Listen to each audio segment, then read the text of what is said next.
Hello to all and welcome to D I S में आप सबका बहुत बहुत स्वागत है। So dear all students, hope you all are fine, doing well. आशा करती हूँ कि आप सब लोग बहुत अच्छे होंगे और बहुत बेहतर कर रहे होंगे अपने लाइफ में। आज के इस करंट अफेयर्स में हम लोग जो है टॉपिक करने वाले हैं, उस पर भी हम लोग चर्चा करेंगे। लेकिन उसके पहले वन मोर थिंग, अगर आपने अभी तक चैनल को लाइक शेयर सब्सक्राइब नहीं किया है सो काइंडली डू दैट, है ना। तो बिना विलंब किए हुए आप लोग चैनल को क्या करेंगे, लाइक करिए, शेयर करिए और सब्सक्राइब करिए। तो आइए यहाँ पर देखते हैं सबसे पहले आज हम लोगों के कौन कौन से टॉपिक्स हैं। The first one is 8 years of GST. यहाँ देख सकते हैं आप सब लोग 8 साल जीएसटी के। उसके बाद है आपका कोल्हापुरी चप्पल, ठीक है ना, why this is new. And the third one is Ladakh first astro tourism festival concludes in Leh, है ना। लद्दाख का फर्स्ट एस्ट्रो जो टूरिज्म है फेस्टिवल, ये कंक्लूड कहाँ हुआ, लेह में। तो आइए चलते हैं हम लोग अपने पहले न्यूज पे हम लोग स्टार्ट करते हैं यहाँ पे। सो 8 years ऑफ जीएसटी, जैसा कि आप सब लोग जानते हैं यहाँ पर कि 8 साल क्या हो चुके हैं जीएसटी को, 8 वर्ष कंप्लीट हुए। अब इसमें क्या महत्वपूर्ण बातें रही हैं, क्या इसके आउटकम्स रहे हैं, जिस आशा के साथ इसको लॉन्च किया गया था, क्या ये सफल रहा या नहीं रहा। सो यहाँ देखते हैं, हैव अ लुक।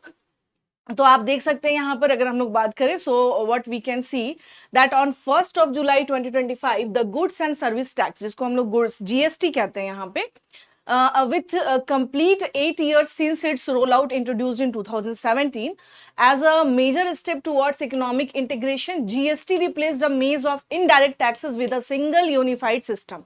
अब यहाँ पर इस बात को आपको समझना होगा कि 1 जुलाई 2025 को वस्तु और सेवा कर जीएसटी को लागू हुए 8 साल पूरे हो जाएंगे। आर्थिक एकीकरण की दिशा में एक बड़े कदम के रूप में 2017 में इसे शुरू किया गया था। और जीएसटी ने अप्रत्यक्ष करों की जो भूल भुलैया कह सकते हैं, या फिर आप ये कह सकते हैं कि जितने भी अप्रत्यक्ष कर हैं उन सबको क्या किया, यूनिफाइड कर दिया। तो एकीकृत प्रणाली में क्या किया इसने, यहाँ पर बदल दिया। तो महत्वपूर्ण बात क्या है, महत्वपूर्ण बात ये है कि हम लोग क्या देख रहे हैं यहाँ पर कि जीएसटी जो है, जिसके बारे में अगर हम लोग बात करें तो हम लोग क्या देख सकते हैं, स्पेशली कि that the major role of GST is that it replaced a maze of indirect taxes. जितने भी इनडायरेक्ट टैक्सेस थे तो उन सबको इसने क्या किया, एक अम्ब्रेला और एक इसमें क्या किया, इनिशिएटिव के तहत इसने क्या किया, इसे जो है एकीकृत कर दिया। तो जीएसटी का यहाँ पर ये क्या है, बहुत बड़ी भूमिका रही यहाँ पर। अब इस मौके पर यहाँ पर हम लोग देखेंगे कि prime minister Shri Narendra Modi had called it a path breaking legislation for new India. इसे प्रधानमंत्री नरेंद्र मोदी जी ने नए भारत के लिए एक पथ प्रदर्शक कानून जो है कहा है। इसके बारे में अगर हम लोग बात करें तो 8 years on the numbers speak for themself, यानी कि 8 साल बाद संख्याएं खुद ही सब कुछ क्या कर रही हैं, बयां कर रही हैं। In 2024-25, gross GST collection hit record 22.08 lakh crore, marking a year-on-year growth of 9.4%. This rise reflects the growing formalization of the economy and improved tax जो है यहाँ पर कॉम्प्लाइंसेस। यानी 2024 और 25 में अगर हम लोग देखेंगे यहाँ पर, so what we can see that सकल जीएसटी जो हमारा जो है यहाँ पर जीएसटी संग्रह का जो रिकॉर्ड रहा है, ये 22.08 लाख जो है करोड़ पर पहुंच गया, जो साल दर साल जो है 9.4% की वृद्धि को क्या करता है, दर्शाता है। और ये वृद्धि जो है, ये अर्थव्यवस्था के बढ़ते औपचारिकीकरण और बेहतर अनुपालन को क्या करता है, दर्शाता है। इट मीन्स कि हम लोग क्या देख रहे हैं कि जो जीएसटी के संदर्भ में अगर बात किया जाए, so what we can see, so we can see कि इससे लगातार क्या हुए हैं, जो है लगातार हमारा जो रेवेन्यू है वो क्या हो रहा है, बढ़ रहा है ना। जो हमारे जो कलेक्शन ऑफ रेवेन्यू टैक्सेस हैं वो क्या हो रहे हैं, यहाँ पर ज्यादा पहले से बेहतर हुए। अब आपने डेटा देखा कि कि लास्ट ईयर डेटा में क्या था यहाँ पर। So that's all things about that. अब आते हैं की फीचर्स ऑफ जीएसटी। यार क्या है की फीचर्स इसके कंटेक्स्ट में, one nation one tax. GST brought together a wide range of indirect taxes under the one umbrella, and it replaced levies जो है levies like excise duty, service tax, VATs and other। आप सबको याद होगा इसके पहले VAT वगैरह सारे टैक्सेस जो हैं वो ध्यान में होंगे। तो एक राष्ट्र और एक कर के रूप में हम लोग जीएसटी ने अप्रत्यक्ष करों की एक विस्तृत श्रृंखला को एक छतरी के नीचे ला दिया। इसमें अब आप देख सकते हैं, चाहे अगर हम लोग बात करें, if you are talking about that, तो यहाँ पर देख सकते हैं उत्पाद शुल्क, सेवा कर, वैट। इट मीन्स कि this help remove the cascading the effect of taxes and brought consistency in the tax system across the country. तो इसमें आप देख सकते हैं कि जैसे कि एक्साइज ड्यूटी, सर्विस टैक्स और वैट्स, ये सब क्या हो चुके हैं इसमें, these all are under the one umbrella. Okay, तो ये इनिशिएटिव रहा यहाँ पर किसका, जीएसटी का। और तो बेसिकली ड्यूअल स्ट्रक्चर के संदर्भ में अगर कहा जाए, if you are talking about the GST dual structure, so what we can see that GST जो है प्रणाली को दोहरे मॉडल के साथ डिजाइन किया गया था। So the GST system is design with a dual model and it includes central GST CGST and state GST for transaction with in state, for the trade between states integrated GST applies. ठीक है ना, यानी कि GST प्रणाली को दोहरे model के साथ डिजाइन किया गया और इसमें राज्य के भीतर लेन देन के जो भी केंद्रीय जीएसटी हैं, राज्य जीएसटी हैं, शामिल है। राज्य के बीच व्यापार के लिए जैसे यूनिफाइड जीएसटी जो है ये लागू होता है। इनपुट टैक्स क्रेडिट के बारे में अगर बात करें, सो business can claim credit for taxes paid on inputs, this prevents tax on tax and reduce cost across the production and distribution of chain. ठीक है ना, तो इनपुट टैक्स के बारे में यहाँ पर देखेंगे हम लोग। यहाँ पर तो व्यवसाय इनपुट पर भुगतान किए गए करों के लिए क्रेडिट का दावा कर सकते हैं। यह कर को रोकता है और उत्पादन और वितरण श्रृंखला में लागत को क्या कर देता है, कम कर देता है। तो देखिए इस प्रकार से अगर हम लोग यहाँ पर देखेंगे तो हम लोग क्या देख सकते हैं, so what we can see, हम लोग यहाँ पर देख सकते हैं कि जीएसटी के संदर्भ में हम लोग देख सकते हैं कि क्या ड्यूअल संरचना क्या रहा इसमें। यहाँ पर इनपुट टैक्स क्रेडिट यहाँ पर क्या रहा। And one more thing, achievements in 8 year, इन जो 8 सालों में जो अचीवमेंट्स रहे, जैसे it also widened tax base, तो GST taxpayer base grew जो है वो 1.4 करोड़ बाई 2025 तक हम क्या देख रहे हैं कि ये बढ़ा है पहले से। रेवेन्यू माइलस्टोन के बारे में अगर हम लोग बात करें तो राजस्व उपलब्धि, अभी मैंने बताया था यहाँ पर आपसे कि वित्त वर्ष 2025 में मासिक जीएसटी संग्रह औसतन 1.65 लाख करोड़ रुपए रहा, जो कि अप्रैल 2025 में रिकॉर्ड उच्चतम 2.10 लाख करोड़ रहा। इंप्रूव्ड रिफंड प्रोसेसिंग के संदर्भ में, तो इसमें जैसे कि अगर हम बात करें तो IGST refunds new processed within 1 week via customs, IC gate portal and 1.18 lakh crore refunded. ठीक है ना, तो यहाँ पर आप देख सकते हैं कि सीमा शुल्क आइस गेट जो पोर्टल के माध्यम से 1 सप्ताह के भीतर ही हम क्या देख रहे हैं कि आईजीएसटी जो है रिफंड संसाधित किया जाता है। वित्त वर्ष 25 में जो है 1.18 लाख करोड़ रिफंड इसमें क्या है किए गए हैं। So basically these are the achievements of GST. आप देख सकते हैं यहाँ पर कि ये क्या रहा हमारा। और इसके अलावा अगर बात करें कि जीएसटी से और क्या चीजें इंप्रूव हुई हैं, जैसे ईज ऑफ डूइंग बिजनेस में हम आगे गए हैं, लाइक व्यापार करने में आसानी हुई है क्योंकि स्वचालन रिफंड ने समय को कम कर दिया है, जिससे निर्यात प्रतिस्पर्धा में पहले से क्या हुआ है, सुधार हुआ है। एक साझा राष्ट्रीय बाजार यानी common national market, reduce tax barriers and logistic cost across states also. तो ये था, this is all about the 8 year of GST. So what is the outcome of GST in between the 8 years and क्या महत्वपूर्ण बातें रही जिसमें हमने यहाँ पर डिस्कस किया। चलिए बातें हैं, so the now come to the next, that is अभी हाल ही में कोल्हापुरी चप्पल जो है, दिस इज इन न्यूज। अब क्या है इससे संदर्भित, अभी इटाली या एक इटालियन कंपनी है जिसका नाम प्राडा है, ने उस समय विवाद खड़ा कर दिया जब वहां पर जो उसके जो मॉडल हैं उन्होंने वसंत ग्रीष्म 2026 के कलेक्शन को कोल्हापुरी चप्पलों से मिलते जुलते चमड़े के चप्पल पहनकर लॉन्च किया है। सो बेसिकली आप देखेंगे एक इटालियन लग्जरी कंपनी है, its name is Prada and इसी की वजह से क्या हो गया, कंट्रोवर्सी हुआ, because when its model launch the men's spring summer collection wearing leather sleepers which is same look like as the Kolhapuri chappals and so because of that, because Kolhapuri is अगर हम लोग देखा जाए so basically ये कहाँ का है, ये इंडिया में बहुत फेमस है, ये इंडिया का अपना डिजाइन है।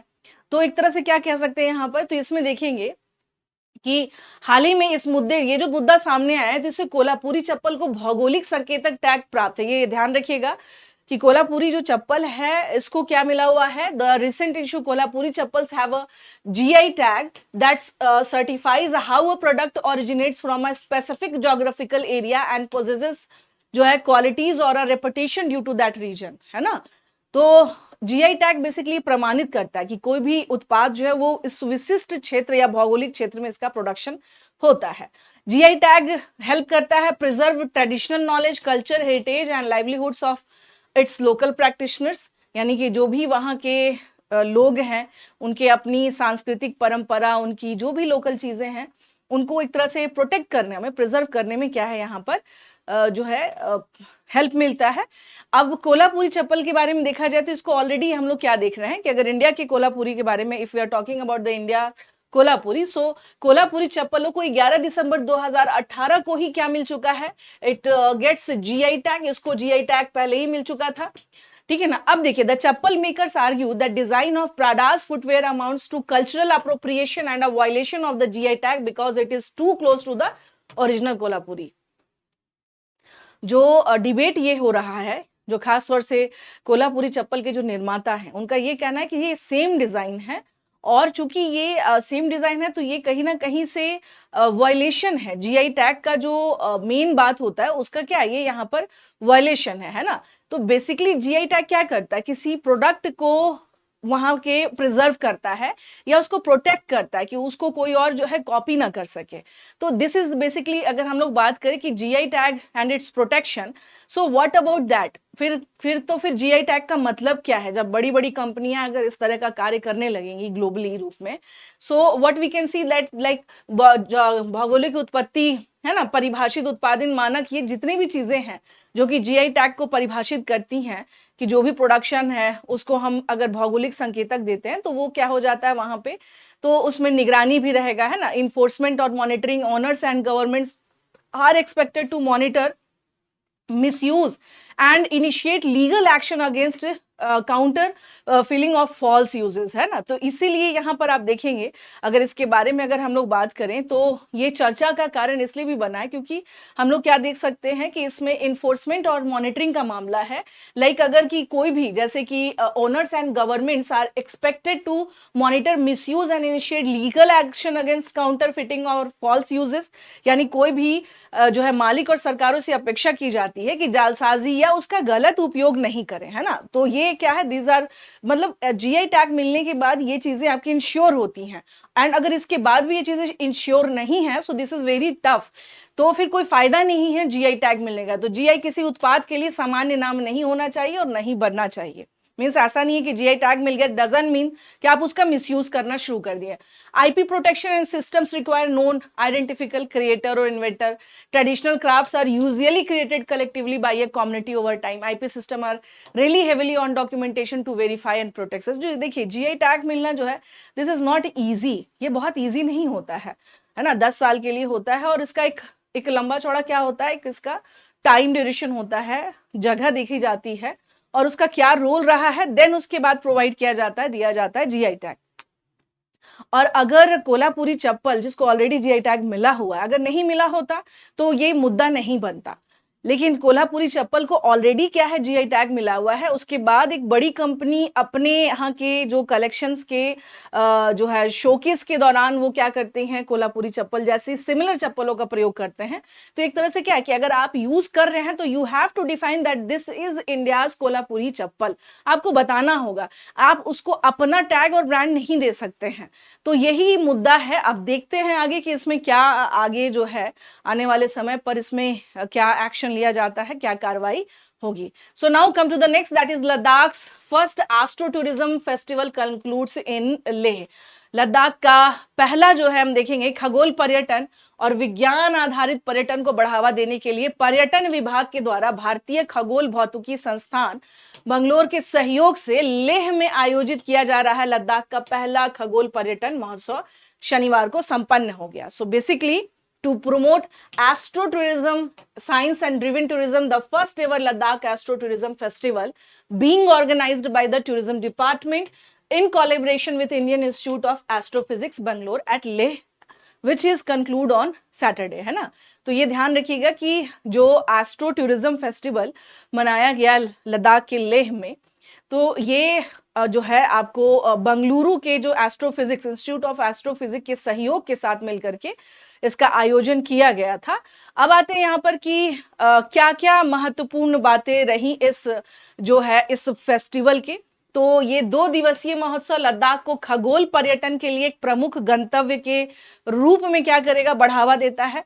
क्योंकि देखिए है क्या लद्दाख के साथ कि काफी ऊंचाई वाला क्षेत्र है, शुष्क ड्राइव जो है यहाँ पर क्या है आपका मौसम है, ड्राई वेदर है, लीस्ट लाइट पोल्यूशन है यहाँ पर अगर देखा जाए तो इसी कारण से यहाँ पर तारों को देखने के लिए बिल्कुल साफ आसमान जो है वो मिल जाता है। आकाशगंगा और अन्य खगोलीय जो भी इस तरह के जो है milky way and other celestials wonders जो हैं उसको आप इजीली क्या कर सकते हैं, यहाँ से देख सकते हैं। तो ये आप देख सकते हैं कि ये 27 से 28 जून जो है 2025 तक ये चला। 2 दिन का ये था, 2 दिवसीय महोत्सव था। और 2 दिवसीय महोत्सव में इसरो के खगोल वैज्ञानिकों, भारतीय खगोल भौतिकी संस्थान और कश्मीर विश्वविद्यालय Leh Hoernle dark sky reserve के विशेषज्ञों द्वारा पर्यटकों, तारों को देखने वाले, विज्ञान के प्रति उत्साही लोगों के लिए विशेषज्ञ वार्ता के माध्यम से शिक्षण अनुभव प्रदान किया गया। So basically what we can see especially in this, like the 2-day festival celebrated by providing learning experience through the expert talks। यहाँ पे expert talks किया गया by astrophysics of ISRO, Indian Institute of Astrophysics, expert from Kashmir University at Leh। तो ये सारी चीजें आप देखेंगे यहाँ पर कि इसने जो है बहुत ज्यादा इसको क्या किया, एक तरह से मोटिवेट किया कि हम आगे भी इसका और बेहतर आयोजन कर सकते हैं। अब आते हैं यहाँ पे इस महोत्सव की कुछ मुख्य बातों पे हम लोग बात करें। सो इस महोत्सव की मुख्य विशेषता लद्दाख विश्वविद्यालय के लेह परिसर में रात्रि आकाश अवलोकन रही, जिसके दौरान उपस्थित लोगों को तारा मंडल देखने, ग्रहों को देखने, दूरबीन निर्देशित अवलोकन के माध्यम से गहरे आकाश को देखने का अनुभव प्रदान हुआ। देखिए, जब हम लोग बात करते हैं कि अभी क्या है कि कई जगह इंडिया में अलग अलग जगह तारे मंडल है, आप देखने जाते हैं तो बेसिकली इसका जो की फीचर्स रहा इस फेस्टिवल का कि has been night sky observation at the Leh campus of Ladakh university during the 10 days where provided viewing experiences on जो हम देख सकते हैं like constellation, spotting planet, deep sky viewing through telescope guided observation. तो ये सब चीजें आपको क्या है यहाँ पर कि बनावटी नहीं है, these all are not artificial, these are actual. तो ये सारी चीजें आपको यहाँ पर देखने को मिली और ये महोत्सव क्या हुआ, यहाँ पर समापन हुआ इसका लेह में। तो एक सफल आयोजन था और आने वाले समय में, भविष्य में ये लेह लद्दाख के लिए एक तरह से हम कह सकते हैं कि एस्ट्रो टूरिज्म जो है उसको लेकर के ये आगे क्या करेगा, आगे स्कोप खोल रहा है, आगे स्कोप जो है संभावनाएं बढ़ रही हैं। तो एस्ट्रो फेस्टिवल जो है वो लद्दाख के लिए एक बेहतर विकल्प बन सकता है। सो ये बहुत ही सफल रहा और हमने देखा कि इसमें और क्या क्या महत्वपूर्ण बातें रहीं। तो आज के लिए डियर ऑल स्टूडेंट्स इतना ही। अगर आपने अभी तक DIES को लाइक शेयर सब्सक्राइब नहीं किया है सो काइंडली डू दैट। आप लोग इस चैनल को लाइक शेयर सब्सक्राइब करिए, जुड़े रहिए, PDF भी आप सबको मिल रहा है। सो प्लीज जुड़े रहिए क्लास से। Thank you so much to all of you.